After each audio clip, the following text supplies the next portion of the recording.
Hello friends, आपका बहुत बहुत स्वागत है हमारे इस चैनल पे जिसका नाम है एस नंदी 1811। इसको आप गूगल में सर्च कर सकते हैं। जैसे कि हमने अपनी प्रीवियस वीडियो में बताया किस तरह से कंपनी क्रिएट किया जाता है टैली में। और हमने ये भी कहा था कि हम अपने नेक्स्ट वीडियो में लेजर क्रिएशन करना, लेजर क्या होता है, डेबिट क्रेडिट क्या होता है, यह बताएंगे।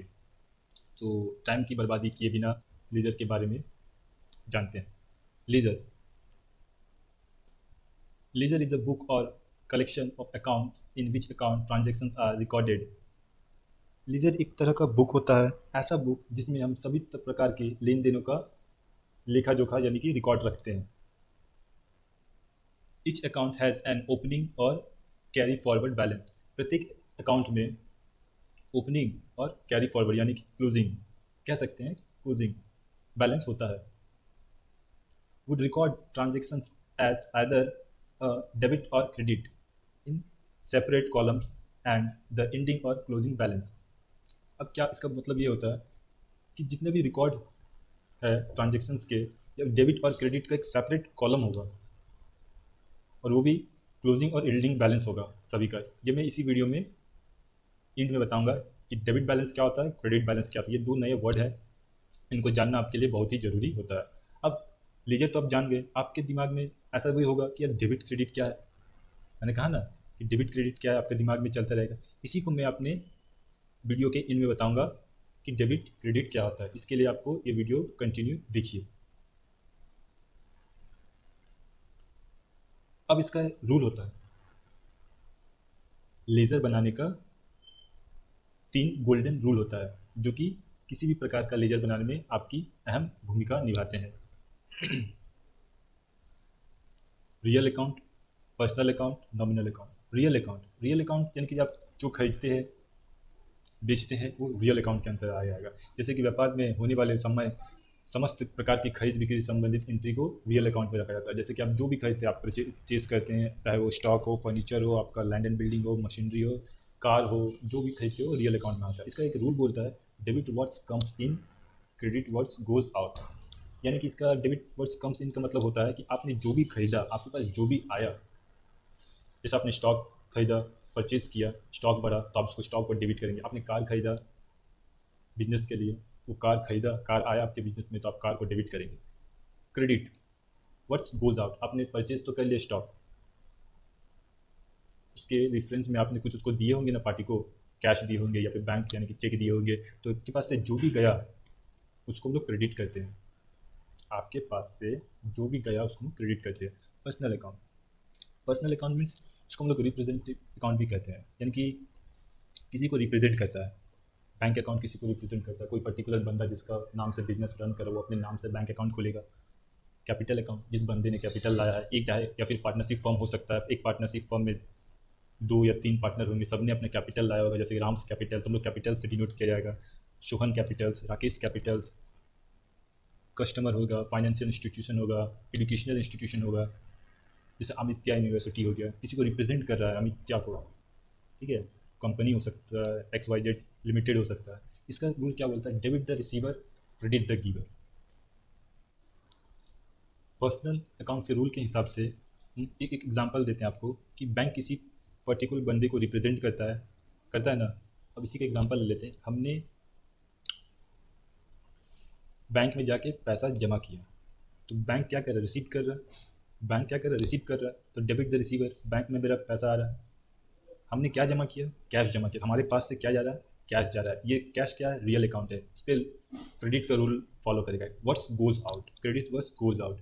यानी कैश जा रहा है तो कैश को हम लोग क्रेडिट कर देंगे।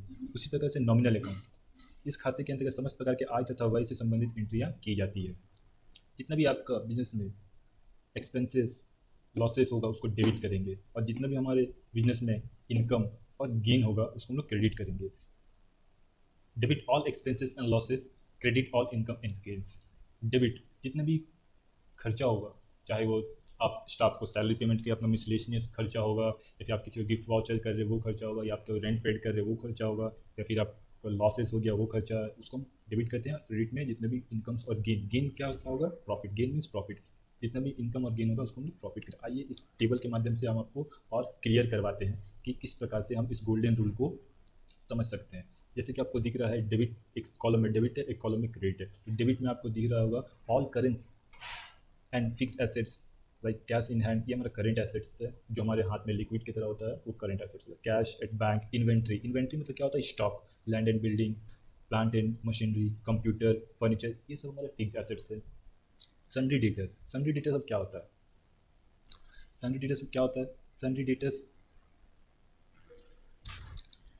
सन्ड्री डेटर्स, सन्ड्री डेटर्स एक प्रकार का हमारा करंट एसेट्स होता है। इसको हम लोग डेबिट क्यों करते हैं, क्योंकि सन्ड्री डेटर्स वैसे बंदे होते हैं, वैसे पार्टियां होती है जिनसे हमें फ्यूचर में पैसा लेना होता है। पर्सनल अकाउंट का रूल है डेबिट द रिसीवर, इनसे हमें पैसा लेना है इसलिए हम इनको डेबिट करते हैं। वहीं क्रेडिटर्स को हमें पैसा देना होता है, डेबिट द, पर्सनल अकाउंट का रूल कहता है debit the receiver credit the giver. अब हमको क्रेडिटर को पैसा देना होता है इसलिए हम इसको क्रेडिट करते हैं। अब डेबिट में देखते हैं एक्सपेंसेस, मैंने कहा था जैसे बताया था आपको, एक्सपेंसेस जितने भी होगा उसको हम लोग डेबिट करेंगे। कैरेज इनवर्ड, माल लाने में, फ्राइट पेड, भाड़ा में हो गया, रेंट हो गया, रेट्स हो गया, सैलरी पेड, कमीशन पेड, जितने भी खर्चे हो गए उसको हम लोग डेबिट करते हैं। Credit, reserve fund, general reserve, provision for depreciation, accumulated depreciation, any reserve और फंड। अब फंड हम लोग क्यों जनरेट करते हैं, पहला बात तो हम लोग फंड क्यों जनरेट करते हैं, फंड हम लोग इसलिए जनरेट करते हैं क्योंकि इन फ्यूचर हमें किसी प्रकार का भारी नुकसान हो तो हम उसी फंड को नुकसान की भरपाई कर सकें। तो ये हमारा एक लाइबिलिटी हो जाता है। हम लोग जो फंड बनाते हैं कहाँ से बनाते हैं, हम लोग बिजनेस से पैसा निकाल के, हम लोग प्रॉफिट से पैसा निकाल के छोटा छोटा भागों में जमा करके हम लोग एक फ़ंड जनरेट करते हैं, उसी फंड को हम लोग यूज़ करते हैं। तो ये हमारा लाइबिलिटी हो गया। लाइबिलिटी मीन्स जिसका हम लोग बैलेंस क्रेडिट होता है। परचेज, परचेज को हम लोग डेबिट करते हैं। परचेज को हम लोग डेबिट क्यों करते हैं कि जब भी हम लोग परचेज करते हैं तो हमारा स्टॉक बढ़ता है, और ये रियल अकाउंट का रूल बोलता है कि debit words comes in, purchase करने से हमारा स्टॉक बढ़ेगा तो हम लोग परचेज को डेबिट करते हैं। सेल्स रिटर्न, इसको हम लोग बाद में देखेंगे, पहले हम लोग सेल्स को देख लेते हैं। सेल्स करने से हमारे पास से क्या जाएगा, स्टॉक जाएगा। अब बस रियल का रूल कहता है क्रेडिट वर्स गोज आउट, यानी कि सेल्स करने से स्टॉक जाएगा तो हम लोग इसको क्रेडिट करेंगे सेल्स को। इसी के अपोजिट सेल्स रिटर्न, अब सेल्स हमने जो किया वो हमारे पास रिटर्न आ गया, हमारा स्टॉक बढ़ जाएगा। डेबिट वर्स कम्स इन, तो हमारा स्टॉक बढ़ जाएगा आने से, तो हम लोग सेल्स रिटर्न को डेबिट करेंगे। उसी तरह परचेज रिटर्न, परचेज करने से हमारा स्टॉक बढ़ता है, उसी तरह से परचेज रिटर्न कर देने से, अभी हम लोग किसी पर्टिकुलर बंदे से हमने परचेज किया, हमने परचेज किया तो हमने अपना स्टॉक को बढ़ा के दिखाया तो परचेज को डेबिट किया। अब वही अगर कोई डिफेक्टेड पीस निकल गया उसको हम लोग रिटर्न कर देंगे तो हमारा स्टॉक कम हो जाएगा, परचेज रिटर्न को हम लोग क्रेडिट करते हैं। Loss, depreciation, return inward, profit and loss, debit balance, ये इंपॉर्टेंट रखिएगा फ्रेंड्स, हर बार आता है। प्रॉफिट एंड लॉस अकाउंट का डेबिट बैलेंस हमेशा लॉस होता है। Bad dept, loss on fire, इन सबको डेबिट करते हैं। Creditor, gain, discount, receive, return, outward, bad डेप्ट, रिकवर्ड, बैड डेप्ट रिकवर्ड, ये एक नया वर्ड है बैड डेप्ट। बैड डेप्ट पहले होता क्या है, बैड डेप्ट होता क्या है, जो पैसा डूब चुका है यानी कि लॉस की तरह होगा, उसी को हम लोग रिकवर कर लेते हैं तो हमारा क्रेडिट हो जाएगा। प्रॉफिट एंड लॉस अकाउंट का credit balance, debit equal to credit, यानी कि assets equal to liability plus equity, ये हमेशा होगा। अगर ये नहीं हुआ तो समझ जाइएगा आपका अकाउंट प्रॉपरली मेंटेन नहीं है। अगर किसी में भी डिफरेंस आया तो आपका अकाउंट प्रॉपरली मेंटेन नहीं है, आपने कहीं डेबिट और क्रेडिट करने में मिस्टेक किया है। तो आप ज़रूर क्रॉस चेक करिएगा अपने बैलेंस शीट में या फिर ट्रायल बैलेंस में या फिर रियल अकाउंट में, इन तीनों में कहीं ना कहीं आपने कुछ मिस्टेक किया है तो आप इसको चेक कीजिएगा। आप इसको हम अकाउंट्स के माध्यम से समझने की कोशिश करेंगे, वो कुछ इस तरीके से होगा। आइए फ्रेंड, इसको हम अकाउंट्स के माध्यम से समझने का प्रयास करते हैं। अकाउंट्स कुछ इस प्रकार है। पहले हम लोग डेबिट बैलेंस क्या होता है ये जानने का कोशिश करेंगे। जैसे कि आप देख रहे हैं कि डेबिट बैलेंस इस प्रकार कुछ होता है।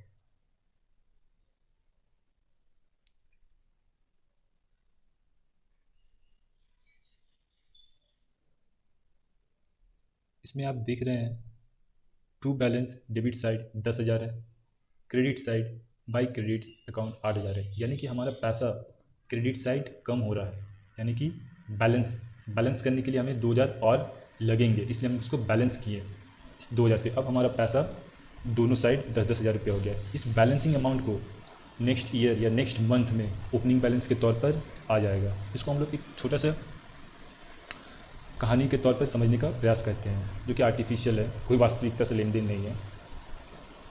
देखिए, दो फ्रेंड हुआ करते थे, एक डेबिट और एक क्रेडिट। दोनों ने वर्ष के अंत में, एक ने 10,000 कमाया, एक ने 8,000 कमाया। अब क्रेडिट गुस्सा हो गया, नाराज़ हो गया, उदास हो गया, मायूस हो गया कि तुमने, डेबिट ने 10,000 कमाया, मैंने 8,000 कमाया। तो डेबिट ने कहा, भाई तू गुस्सा मत हो, भाई तू गुस्सा मत हो, तो 2,000 रुपया मुझसे ले लियो और वर्ष के अंत में अपना 10,000 कर लियो, बैलेंस कर लियो, मेरे नाम से बैलेंस कर लियो, मेरे नाम से बैलेंस कर लियो। अब बैलेंस जब रिलेट कीजिए फ्रेंड्स, अगर आप किसी चीज़ को किसी से रिलेट करते हो तो आप जल्दी समझते हो। अब बैलेंस आप रिलेट कीजिए, जब बच्चे थे, अब बचपन में चंदा काट ले जाते थे किसी पूजा वूजा के, तो आप आंटी को गेट को नॉक नॉक करते थे और आंटी कहती थी, बाबू नाम लिख दो मेरा और बैलेंस कर दो। क्या कहती थी? नाम लिख दो मेरा, बैलेंस कर दो। इसका मतलब क्या होता था कि आप नेक्स्ट डे आओ, उसके नेक्स्ट डे आओ, कभी भी आओ, लेकिन अभी नहीं, यानी कि बैलेंस, यानी कि बाद में। उसी तरह से इसने भी, डेबिट ने कहा, यार क्रेडिट तुम मुझसे 2,000 उधार ले ले और अपने आप को भी 10,000 कर ले, हम दोनों बराबर हो जाते हैं, अब दोनों हैप्पी। ये बोला ठीक है हैप्पी। तो डेबिट ने बोला, यार तू तो आज ले ले अपना क्लोजिंग बैलेंस, जब नया साल आएगा, यानी कि नेक्स्ट डे आएगा, जब स्टार्ट होगा मंथ या फिर नेक्स्ट ईयर, तब वो 2,000 मुझे दे देना, वो 2,000 मुझे दे देना। तब ये क्या करेगा क्रेडिटर, भाई ठीक है तूने मुझे मदद किया है डेबिट ने। अब डेबिट का पैसा ज़्यादा था, क्रेडिट का पैसा कम था, उस टाइम डेबिट ने क्रेडिट का मदद किया है, तो क्रेडिट 2,000 रुपया इसको दे देगा नए साल में, नए साल में 2,000 रुपया दे देगा। ठीक है। अब जो नया साल होगा उसमें डेबिट भी कमाएगा, क्रेडिट भी कमाएगा। डेबिट तो कमाएगा जितना कमाएगा, उसमें ये ओपनिंग बैलेंस ऐड हो जाएगा, उसमें ये ओपनिंग बैलेंस ऐड हो जाएगा। डेबिट जो कमाएगा वो नीचे ऐड होगा। ये ओपनिंग बैलेंस इस डेबिट ने क्रेडिट को प्रीवियस ईयर में दे रखा था, उसके बिहाफ में इसको ओपनिंग बैलेंस मिला। ठीक है। और देखिए, जब भी डेबिट अमाउंट ज़्यादा होगा कंपेयर टू क्रेडिट अमाउंट से, इसमें देखिए ग्रीन क्रॉस का साइन ऊपर है, यानी कि ज़्यादा है, ये कम है, तब बैलेंस हमेशा डेबिट बैलेंस होगा। आई होप आप सब समझ चुके हैं मैंने क्या बताने की कोशिश की। आइए अब देखते हैं क्रेडिट बैलेंस। क्रेडिट बैलेंस को अकाउंट के तौर पर देखते हैं, ये भी कुछ उसी प्रकार से होगा, उसी कहानी से आप रिलेट करिए। मैं आपको रिलेट करके बताता हूँ कहानी क्या थी। इसमें भी दो फ्रेंड है, एक डेबिट और एक क्रेडिट। अब क्रेडिट बंदा मालदार पार्टी था, 10,000 कमा लिया। डेबिट बंदा कमज़ोर पार्टी था, कमज़ोर नहीं, उसने कुछ सिचुएशन ऐसा आया, बिजनेस में अप डाउन हुआ, उसने 8,000 रुपये कमाया। अब वर्ष के अंत में जब अकाउंट्स क्लोजिंग होता है तो देखा कि यार ये 10,000 कमाया, ये 8,000 कमाया, ये मायूस हो गया। क्रेडिटर बोला, भाई मायूस मत हो, तुम मुझसे 2,000 ले ले और बैलेंस कर दे, 2,000 ले ले, मेरे नाम से बैलेंस कर दे, मुझे ओपनिंग बैलेंस जब साल स्टार्ट होगा तब मुझे दे दियो। तो इसने भी कहा ठीक है ले लेता हूँ। 2,000 लेके इसने अपने बैलेंस को इक्वल करके, मेंटेन करके अकाउंट क्लोज कर दिया। अब क्रेडिटर बोला कि भाई तू 2,000 तो लिया, लेकिन जब न्यू ईयर स्टार्ट होगा या फिर नेक्स्ट ईयर या फिर मंथ, तब वो 2,000 मुझे दे देना। तो ये बंदा डेबिट किसको देगा? क्रेडिट को देगा। इस साइड देगा, इस साइड मतलब क्या होता है? राइट साइड मतलब क्या होता है? Credit balance. अब ये तो खुद को तो नहीं देगा ना, खुद को देगा? नहीं देगा, ये बंदा क्रेडिटर को देगा, तो इसको डेबिट बैलेंस में आ जाए, क्रेडिट बैलेंस में आ जाएगा। ठीक है। अब देखिए, credit amount exceed debit amount, the account has a credit balance. इसका मतलब क्या होता है कि डेबिट बैलेंस कम होता है, क्रेडिट बैलेंस ज़्यादा होता है। तब जो बैलेंस होता है वो हमेशा क्रेडिट बैलेंस होता है। जिसका पैसा ज़्यादा होगा उसी का दबदबा ज़्यादा बनेगा, ये मानते हो ना? हाँ। तो देखो, क्रेडिट का पैसा ज़्यादा है कंपेयर टू डेबिट के, तो दबदबा किसका बनेगा? बॉस कौन होगा? क्रेडिट। वर्ष के अंत में पैसा किसको ज़्यादा मिलेगा? जितना ज़्यादा मिलेगा, दिया था वो बैलेंस जितना से हुआ तो उसमें ज़्यादा उसको मिलेगा। ठीक है। आई होप मैं जो बताना चाहता हूँ वो आपको समझ में आया हो। अब नेक्स्ट वीडियो में मैं आपको बताऊँगा किस तरीक़े से टैली में लेजर को क्रिएट किया जाता है। जैसे यहाँ पे आप दिख रहे हैं, create the ledger according to the balance sheet as on 31 March 2021। As on 31 March 2021 इसका क्या मतलब होता है? इसका मतलब होता है क्लोजिंग, वर्ष के अंत में जब हम लोग खाता बंद करते हैं तो हमारा कुछ इस प्रकार है। इसी को हम लोग जब नया कंपनी क्रिएट करेंगे, उसी में इन लेजर्स को लेजर बना के इनका अमाउंट फीड करेंगे, वो हमारा हो जाएगा ओपनिंग बैलेंस। आई होप मैंने जो बताने की कोशिश की है वो आपको समझ आया होगा। अगर आप नए हैं इस चैनल पे तो आप सब्सक्राइब कीजिए और बेल आइकन दबा के नोटिफिकेशन को ऑन करें, ताकि मैं जब भी वीडियो बनाऊँ आप उसको टाइम टू टाइम देख सकते हैं। लाइक कीजिए, अपने दोस्तों को शेयर कीजिए। धन्यवाद। जय हिंद। हमारे वीडियो को देखने के लिए धन्यवाद।